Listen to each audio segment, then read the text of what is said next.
இவ்வளவு தூரம் ஒருத்தவங்க பொது வெளியில பேசுறாங்க, ராகுல் இப்படி வேடிக்கை போறாங்க. ராகுலுடைய இமேஜ் கடந்த சில வாரங்களில் சுக்குநூறா உடஞ்சிடுச்சு. ராகுல் ஸ்டாலினோட நெருக்கமா தானே இருந்தாரு. அதுதான் தப்பு கணக்கோ இல்லது நடிப்பான்னு பேசுகிற அளவுக்கு ஒரு சூழலை ஏற்படுத்தியது ராகுல் தான்.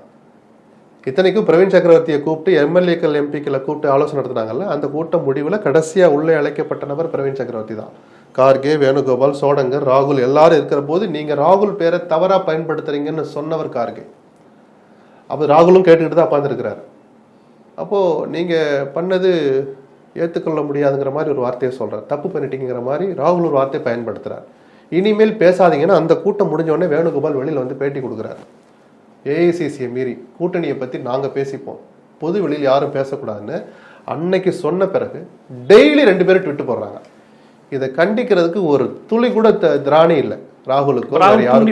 அப்ப இது அப்படித்தானே சந்தேகப்பட வைக்குது. அதனாலதான் ராகுல் இமேஜ் உடஞ்சி போச்சுன்னு. நான் ஏதோ வர்ற வழியில சிக்னல்ல பாத்தீங்களா கண்ணாடி உடஞ்சி கிடச்சுன்னு அதை சொல்லல. நான் ஒரு அரசியல் பார்வை பார்த்தா ராகுலுடைய பிம்பம் உடைந்ததுன்னு தான் சொல்றேன்.